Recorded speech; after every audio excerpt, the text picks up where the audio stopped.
Welcome, ladies and gentlemen. It is said that some of the most significant opportunities are found in times of greatest challenge. Lending credence to this notion is our next group of esteemed panelists who are amongst some of our tech heroes from across the region that were born out of these trying times. Allow me to welcome Ms. Ngai Yuen, Executive Director, CEO, Global Entrepreneurship Movement Association, to introduce the panelists and moderate the session. Over to you, Ngai Yuen. Very much, and tech heroes are indeed what they are. Hi everyone, how are you doing? This is the session that is dedicated to the heroes that use technology to tackle our daily virus today, which is COVID-19. An interview with all of them today is really to celebrate them. I must say again, the Malaysia Tech Month MTM to 2021 salutes each and every one of you. So I'm just going to do a quick round of introduction. The first one we have is Dr. Lau, who is the founder of CoronaTracker in Malaysia. Hi, Dr. Lau. We have Utkarsh Roy, co-founder of Introbot, a social AI platform with a mission to empower communities. We'll talk about that. It's really interesting. We have Shaarani, co-founder and director of technology for Zero Hunger. We have Rahul, Raina, co-contributor for CovidResourceIndia. We will talk about that. And then we have Chee, director strategy of IHiS, which we're going to find out more as well. Let's start first with Dr. Lau. So Dr. Lau, tell us about CoronaTracker, how it first started, why do you think it was necessary, the idea and the execution of it? Sure. And good afternoon, everyone. So a bit of backstory, right? We can't believe that how long we have been through this pandemic and lockdown, I think, until everybody has lost count of the days and what day is it today. So back in 2020, late January, so I usually live in Australia. So I came back during the Chinese New Year time and then visit my parents as usual. And when I came back, right, the first thing that my dad told me was that, hey, you know what, Han, this year we're not going to have any party. We're not going to invite any of our relatives. So I said, why? Why is that so? And then he said, oh, there's this virus going on and there's some number of cases here. And being a Chinese, typical Chinese, so my dad was a bit paranoid. And I was like, okay, fine, you know. And then after the reunion dinner, we got nothing to do. So I was browsing my Facebook and I started to see some of my friends, they were talking about this, back then it was called Wuhan virus as well. And they talk about bats and stuff. So I was like, okay, it sparks my interest and I start to collect some of the data, so to speak, about it. But there's nothing that I can find. So, and then I go ahead and post it on my Facebook and LinkedIn, say, hey, you know what, I wanted to do a hackathon, so to speak, right? A mini project to gather more information, more data around this. And that's how we got started. So after that, we spent about 2 days, 48 hours to come up with the first version of the CoronaTracker. We from the very beginning, we have decided that this has to be an open platform, and we wanted to have all the data accessible for the public and also through APIs. So anybody who would like to build applications on top of what we have collected, they may use it too. And at that time, the only public information site that you can gather is the JHU site. So Johns Hopkins University, they provide a map. So we build our sites on top of what they have provided, and we release all the data and we collect all the unstructured data as well. So we do social media sentiment analysis, and we gather all the unstructured data from news and blogs, and yeah, that's how we started. And was it a fulfilling journey? Was it difficult? Were there many challenges along the way? Or do you have to look at what's fake news, what's real? How do you differentiate all those? Misinformation, for example, how do you stamp them out? Definitely, because you have to race against the speed at the very beginning, right? Today we are. I'm not saying we give up. Okay, definitely not. But we are numb by the numbers. Like, okay, looking at those, and we feel desperate to a certain extent. But back then when we first started, right, everybody was like, oh, what's the latest updates today? And because to date, right, we have 103 million page views, and we serve over 190 countries. So there are many Department of Health, Ministry of Health, they're using our data as well. So what happened happens is that when you have something that is too updated, because we gather the data from the official sources and also people from the ground as well, and people will start to complain and say, I read it from somewhere that the number is this and then your number does not reflect and stuff.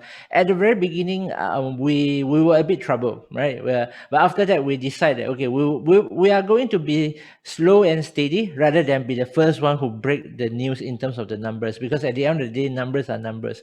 But what we decide to focus is delivering the most accurate news. So whatever news that you get from, or whatever data that you got from CoronaTracker.com is going to be definitely accurate at the time that we state it, but not necessarily the fastest or the most up to date. Yeah, and then we have some complaints from the departments of health, Ministry of Health from other countries as well, saying that, hey, we don't have that many cases, and your site is releasing fake news, and they complain about us, and we show them the proof, and after they have done some investigation and they apologize to us. Yeah, there are a lot of war stories like this as well. Wow, lots of battle scars, which is really Yeah. good. So we've also reached out to a really amazing platform, Introbot. We have the co-founder Utkarsh here. Tell us, is speed also something you were after?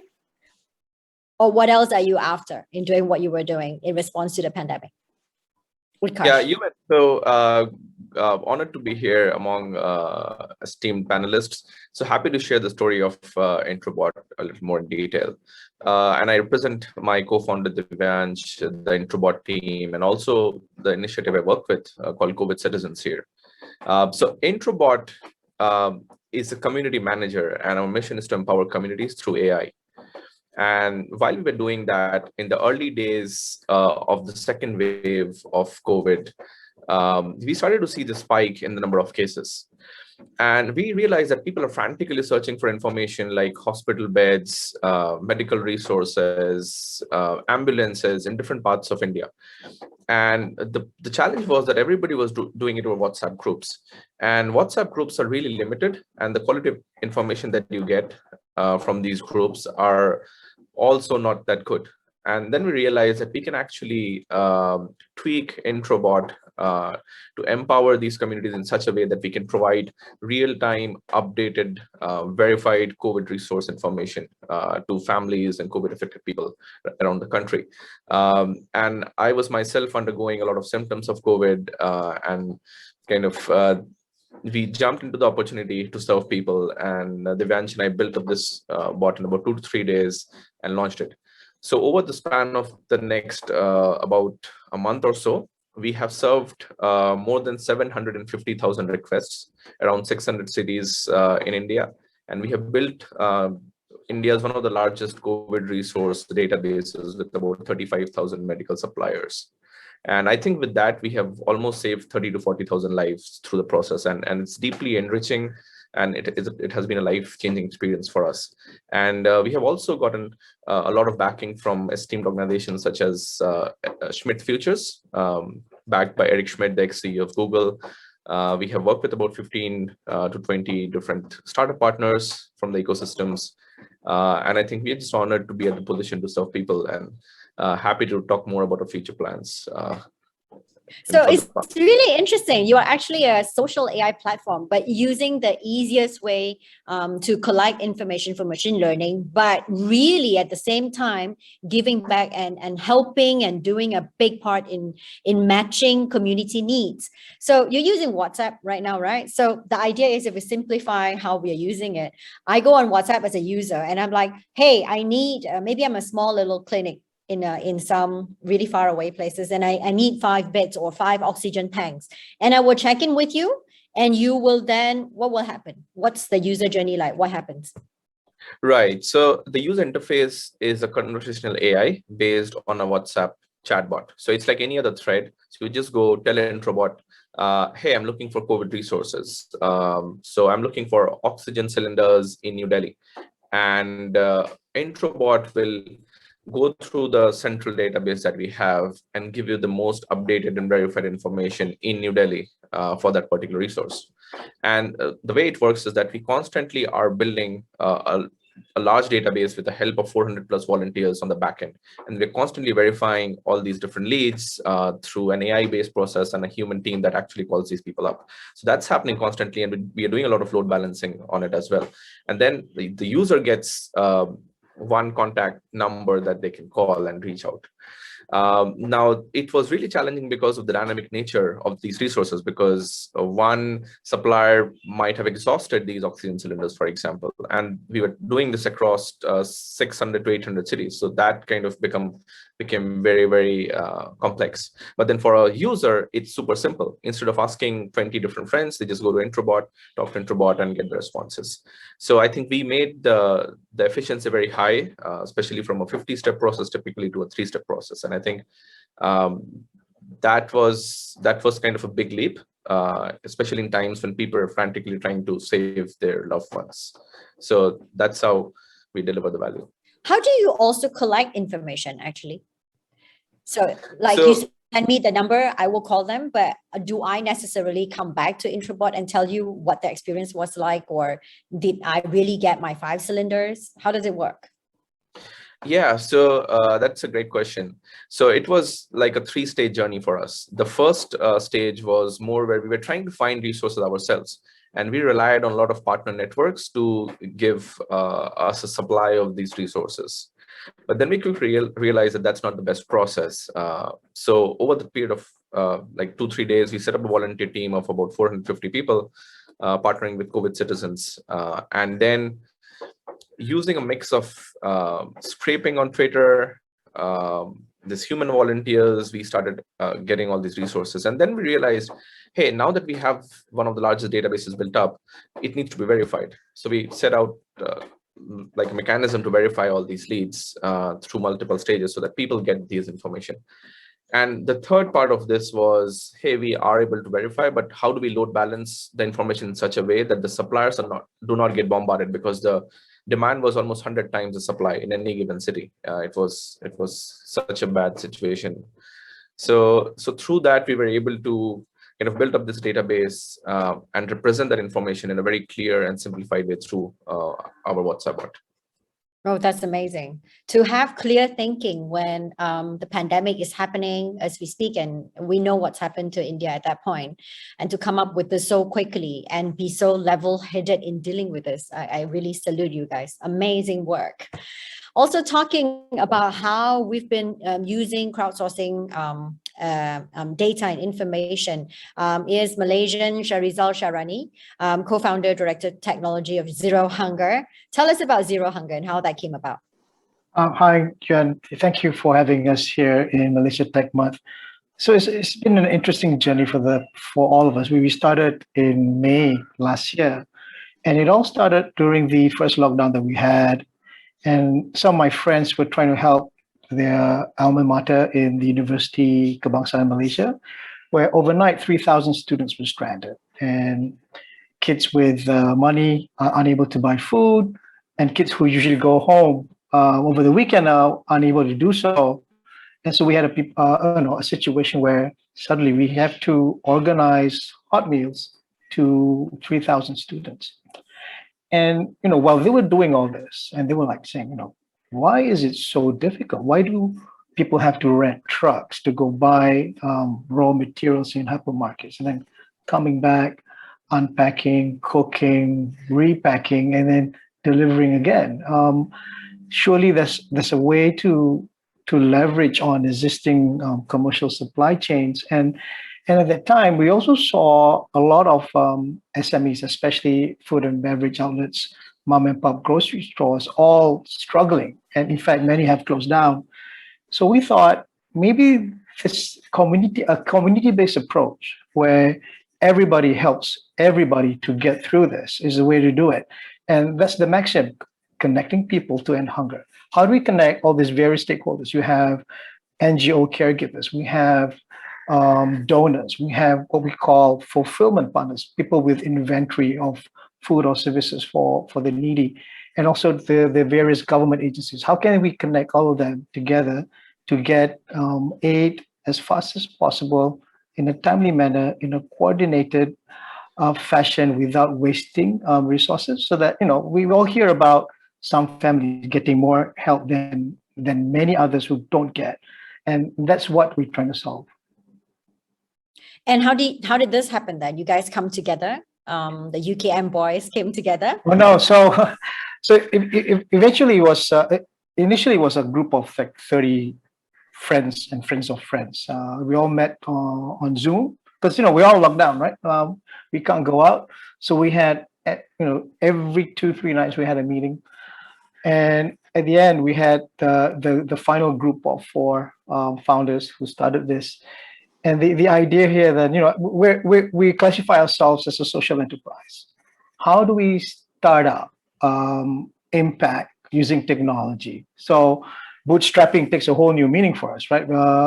And so we were very fortunate because we've now coined this term called technology Samaritans. And what we apart from getting donors, we also want people to donate their technical expertise and their time to help us build this platform. And we've partnered with a low-code startup as well called OutSystems out of Portugal, and we were involved in the hackathon earlier this year. And together now we're building this comprehensive, stakeholder management for fulfilling hunger. If you visit Zero Hunger, you'll understand exactly what he's saying and how he's gotten all these various different stakeholders come together and meet each other's needs. Pretty much like what CovidResourceIndia is doing. And I have here Rahul, Raina, who is one of the co-contributor. Tell us how you guys do this in real time. That's crazy. And in India, on top of that, how does this happen and how you guys manage to scale? Rahul. First of all, hi everybody. Good afternoon. It's an honor to be here with everybody on this panel. It's a very esteemed panel, I see. So yeah, a little background about our bot. I joined a boot camp in January. I'm not a programmer by document. I am a product engineer. So I joined a boot camp and I started learning JavaScript and everything. And I met a friend there. His name is Naman, and the founder of the bootcamp, and his name is Raj. So what we sat down once and we decided that okay, this pandemic is happening. Should we do something about it? We are fresh out of this programming and we know a lot of things.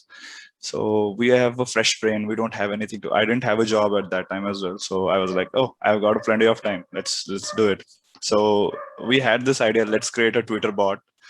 And that will be scanning the tweets of people, and then it will be replying with some resources. Because at that time, if I'm wrong, correct me, Utkarsh, a small bit of database was already there, which was like, I remember there was an Airtable, and we went to that Airtable and we were seeing that somebody's continuously editing that data. There were volunteers who were calling numbers and updating the database.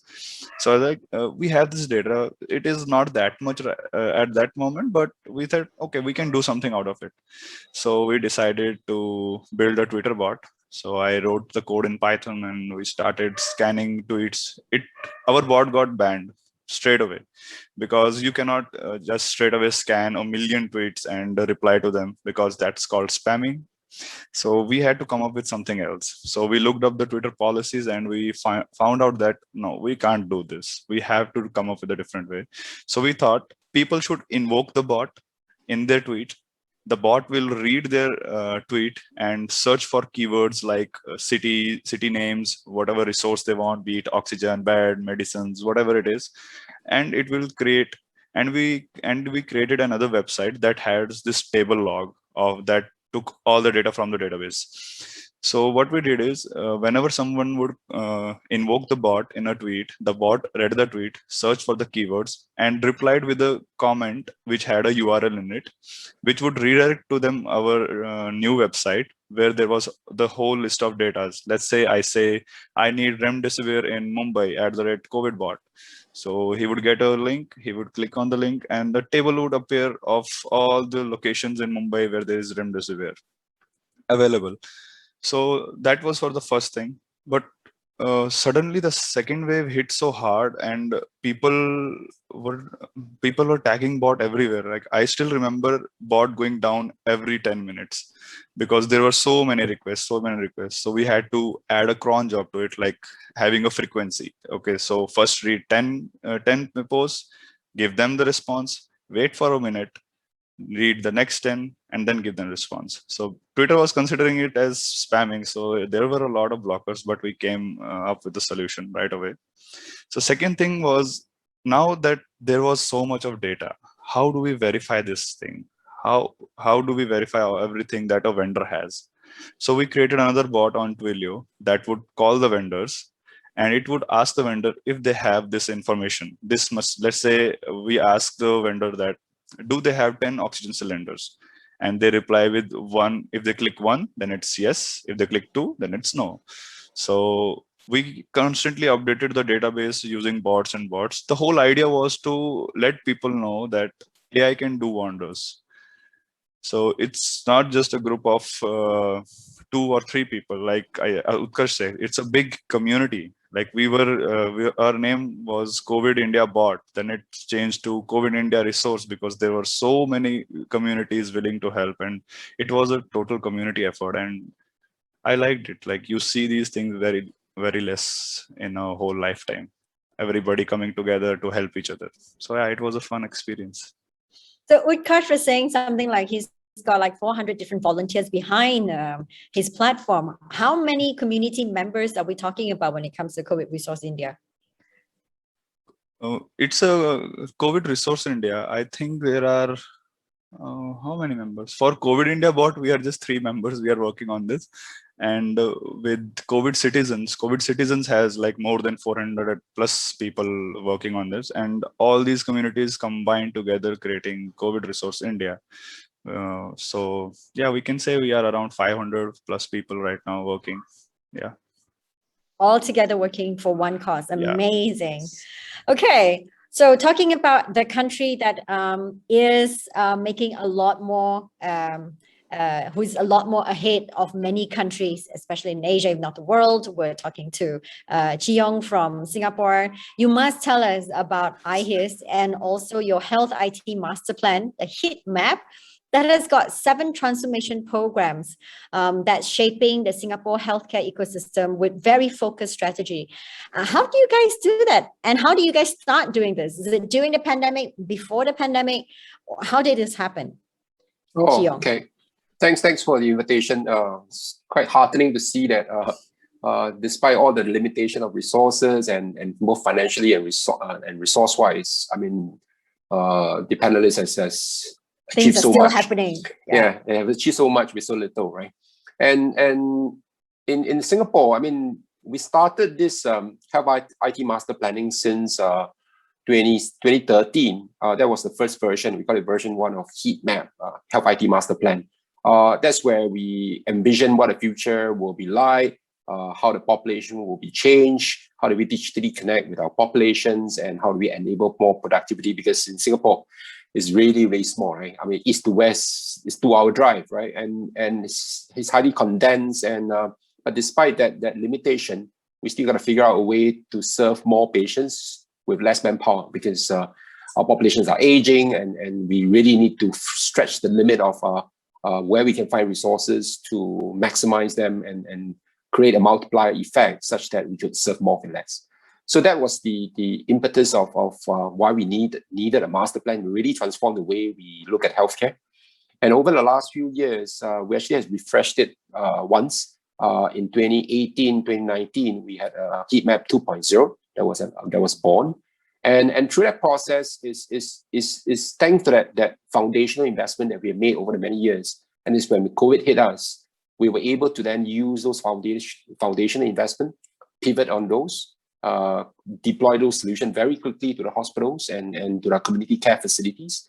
Like, for example, still fondly in my mind is April last year, we had to create 10,000 beds out of thin air.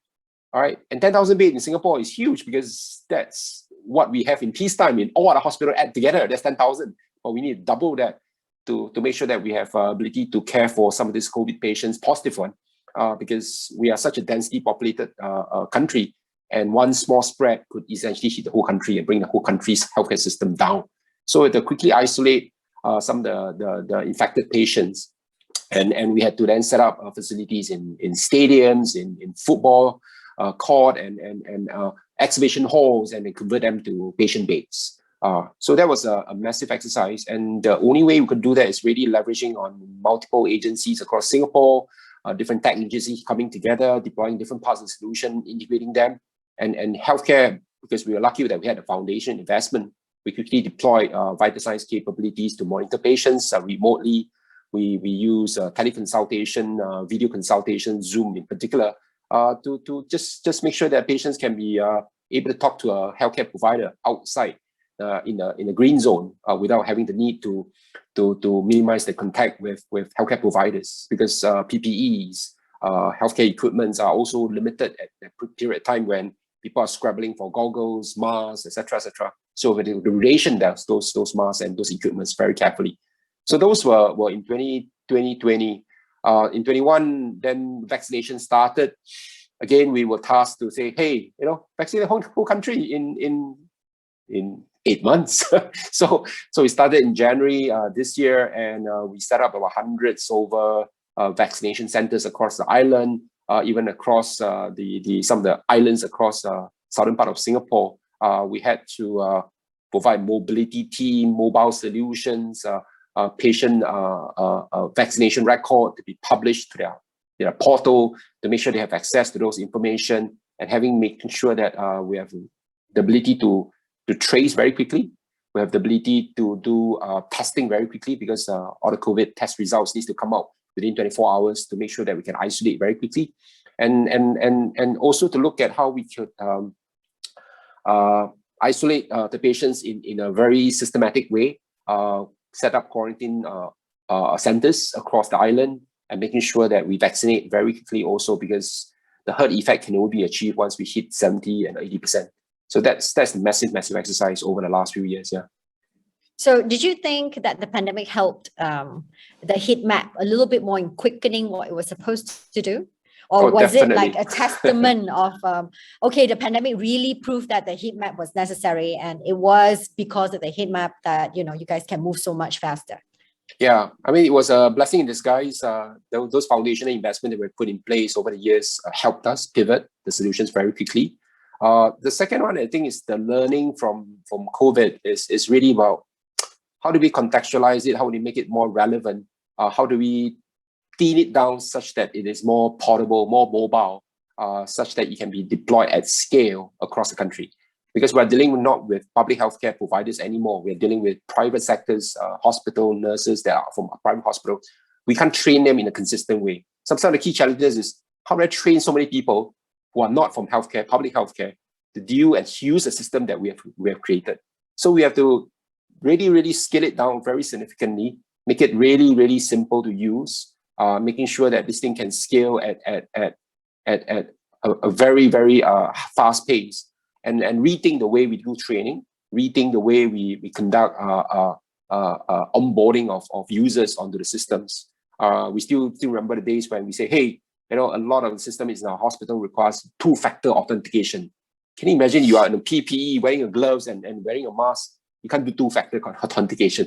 It's where's my password? I can't see the password, right? So we had to, but that's security, right? Security is still necessary. So we have to find a different way to do 2-factor. Doesn't mean we get rid of 2-factor, right? So we do a different way of doing 2-factor authentication and still make it accessible to the wide audience of different providers across different sectors. So those are the kind of challenges that we have to overcome. And I'm completely curious now. How do you guys solve that? How did you guys do the 2-factor? Can't share too much. If not, we are leaking out too much security secrets. A little bit. No, just a little bit. Like, did you use a different scanner, eyeball? I don't know. What do you guys use? No. We just use a secret token that only you know, and then we use that as the password, as a second factor. So instead of generating a one-time password, we use a very unique ID that only you know, and then just use that to key in the second factor. Yeah. Okay, that's intelligent. But at least you were seeing the problem and asking the questions differently and correctly, so that you're not removing it altogether, but you're just thinking of another solution to different ways of doing the same thing. Yeah. Amazing. So maybe we should ask you this question first before we go and take any other questions. Sure. So if you have to do it again from all the insights that you've had now, what would be the one thing you will better to manage the pandemic? I think the key is standardization of data and processes, right? So this is so crucial, right? We take it for granted that, what does the test result means, right? I mean, it's such a simple, trivial thing, but when we don't look at standardization, you're gonna get all kinds of information, and without quality data coming to our systems, you just can't. You're just blind, right? So despite you being digital, if you don't standardize it, you can't interpret those information. You can't generate insight out of those data. So standardization is key. That's something that we could have done better over the last few years, and more progressively enforcing those standards to make sure that we have a highly standardized and concorded way of looking at the data, and then so that in the future, when AI comes into the picture, when interpretation and analytics come into the picture, those data will be much more useful. Yeah.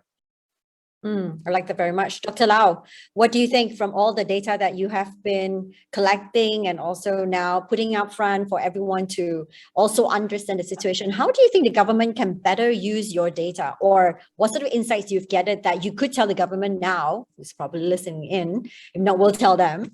What can we do to better manage this pandemic moving forward? So I think one of the good thing, right, that the good things that came out with of this pandemic is definitely everybody starts to realize that, oh shit, we have been talking about data for so many years, big data, AI, machine learning, but without data, especially without those fine-grained data that's really come from people who are working in the front line, you really can't do much, even though as much as you want to do, and not to mention anything that's like real-time decisions making and stuff like that. So that's definitely one of the things that I hope, not just the governments from different countries, but also the SMEs, they should start thinking about what sort of data they can collect and help them in terms of growing their business, for example, right? And then from those data that we have collected, speaking of Malaysia itself, right, we are more concerned about the variant right now. The vaccination speed, I think, is okay, and we are expected to have herd immunity in a couple of months' time. But one thing that we are more concerned right now is about the recovery. So I know there are a lot of aspects that I think Introbot, all those, they're doing a great job. From my perspective is that we should start thinking about a couple of things. Like, for example, when we are talking about recovery stage, what sort of things that we can, or what are the steps that it should be taken to help the people to go back on track? And I personally don't quite agree with people talking about a new norm and stuff like that. Whatever things that are happening now, right? Remote working from home, staggering working hours and stuff like that. It should have happened a while back, like 5 years ago. It's just that we don't have an opportunity to implement that. And right now, people are seeing the possibility, and they know that this is doable, and by hook or by crook, you have to do it. And the second thing is, I think we should think one step beyond, like in terms of using technologies like AI, for example, right, to rethink about reskilling people, upskilling people, and also education together.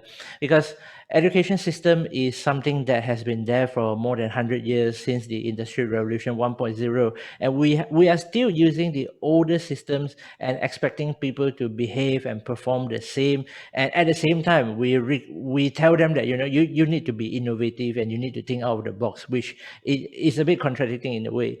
So if I were to say, right, from the data that we have collected and also from what we have observed in terms of the development, whether is it from an economics point of view, is it from a crime rate point of view, those are the areas that I think we should be focusing on. Yes, we should be worried about the virus, but we can't keep ourselves in lockdown mode forever, right? Yeah, so that's what I would suggest. Livelihood versus life. Utkarsh, what do you have to say? Any insights you'd like to share with us from all the stuff that you have gone through the last year plus?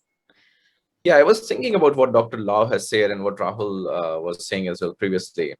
So I truly believe that what we have been able to achieve and the number of people we have been able to serve over the last 2 months has only been possible because of this being a community initiative. Like, it was such a beautiful time when every different part of the community actually came together. So we started out as a startup community from India. Like there were multiple different startups who kind of came together, about 15 or so organizations. But we quickly realized that it has become a hope collective. So people are joining the hope collective because they want to serve people, and every different section of the society came to help. So what we realize going forward is that communities are core to humans, to countries, to nations, to continents as well. I mean, without human connections, nothing would be possible. So, I mean, I would urge everybody to kind of join hands for the well-being of the society there. And that's the only way we can prevent something like this from happening in future. And on top of that, at Introbot, we have been also rethinking about how we can help more people going forward. So this pandemic has made us aware that there were gaps in the entire medical resource supply chains in the country and in Southeast Asia in general, and that was exposed due to COVID. So now we are planning three specific things. One is expanding to different regions of Southeast Asia. In fact, we just launched our bot in Indonesia 3 days back, and we're also planning to do a Malaysian launch as well. So we do plan to expand and serve more people in Southeast Asia, and we are in fact looking for partners as well in this pursuit. Uh, the the second thing we kind of are looking forward is creating one global helpline starting with India, where people can reach out to for medical resources. Like, there shouldn't be a scenario where people are trying to look for resources frantically when they're trying to serve the family, but then they're not able to. So I think that is something we're focusing on. And the third thing is recovery. So what is done is done. I mean, we have lost lives. This was very personal for us. Half of my family got affected by COVID. Focusing on recovery is the key. So that's what. So I'll be happy to share the link of Introbot. Urge everybody and request everybody to please try out and give suggestions, and I'll be sharing my idea as well. So that's kind of the hope going forward. Yes, communities is not really social distancing, but physical distancing. But socially, we need to be as connected more than ever before. Rahul, tell us your insights a little bit moving forward before I end with Sharizal being the Malaysian to end the session. Okay, Rahul, tell us. Okay, so if someone would ask me like, what if you decide to reprogram everything from the beginning with the insights you have right now, what would you do? So I would definitely say first thing is scaling. We should be prepared for scaling. We should not consider our things as naive or anything. If something is providing information, people are going to use it. So my plans are to move to better scaling platforms like AWS Lambda, and there is auto scaling and everything. So I'm thinking of moving the bot there. And in terms of scanning the these tweets and everything, I, instead of manual scanning, not the manual scanning, I mean the programming scanning it, but I'm thinking of moving to Elasticsearch because their text scanning and ML, machine learning, everything is really great. So I got to work with them also. So I thought I'm thinking of implementing that as well. And the third thing that I didn't do with the website was analytics, which is very important. So I am planning of putting Google Analytics in there. So I know what is the behavior of people, how are they finding this information useful. So feedback as well. We don't have a feedback system. Like, is our information helpful or not? So I need to put that as well. So moving forward, I'm looking at these things, scaling and feedback. These are the most important things right now, because as an, like, I won't call myself a startup, just an enthusiast.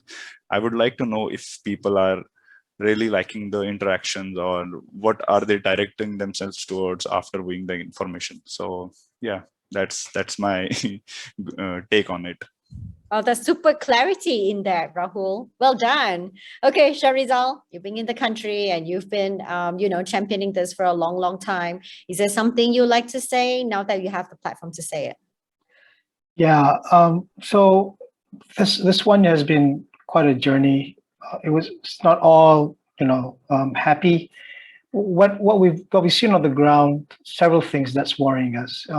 There is a technology disparity gap that we need to address. And as you can imagine, we get still a lot of help from SMS. When we talk about people with smartphones, and mind you, all these people do have smartphones. And when we go there, we see the majority of the people receiving help are people who are unable to work from home.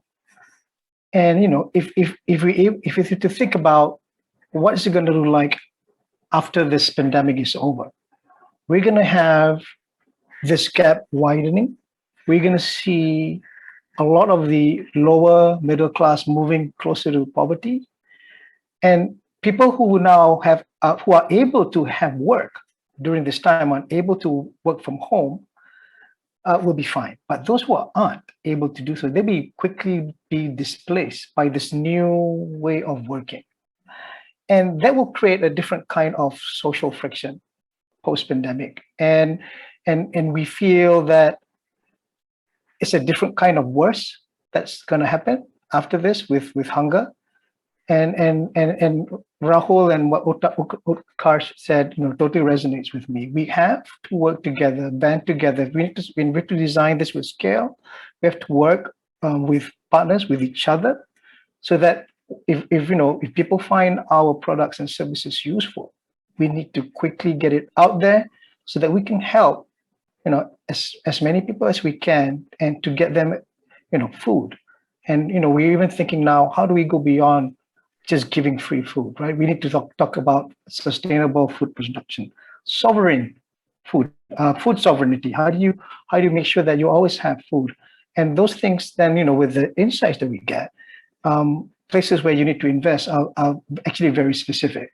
You don't need to, have a very wide, broad strategy. And with this, we really hope, to try to solve with technology a 5,000-year-old problem. How do we fight hunger effectively? Thanks. Thank you, Sharizal. That was very meaningful. And I'd like to once again thank each and every one of the panelists today for sharing. Thank you very much. And I will urge the moderator to please take on, the notes that Utkarsh put in the chat box here with us into the public space so that they can also click on the COVID WhatsApp bot for them to trial what Utkarsh is talking about, and also go check out all these amazing people's who work everywhere. Dr. Lau's CoronaTracker, Rahul's CovidResourceIndia, and if you want to steal a page of Mr. Chua's IHiS transformation plan, I think this is the time to do it. And Sharizal, thank you very much. Thank you very much, everyone, for being a part of this again. And once again, we truly, truly feel extremely honored to have you in our presence. Thank you. Have a good afternoon. Thank you so much, Yuen. Nice to meet all of you. Thank you. Nice to meet all of you. Thank you, Yuen. Thank you. Thank you very much to all of our panelists for the meaningful sharing, and of course Ngai Yuen for the great job moderating. It's truly enlightening to see so many innovative ideas that were conceptualized and brought to fruition through these challenging times with the unified goal to help others. By inspiring individuals whom we've just seen, who managed to adapt quickly and face challenges with a positive mindset and as an opportunity to learn and grow. Now, coming up next, we have an all-women panel to speak about the crucial topic of gender diversity in technology. So I'll see you shortly. In the meantime, remember to fill out the survey by clicking the icon below, as your feedback is valuable to us. We'll see you soon.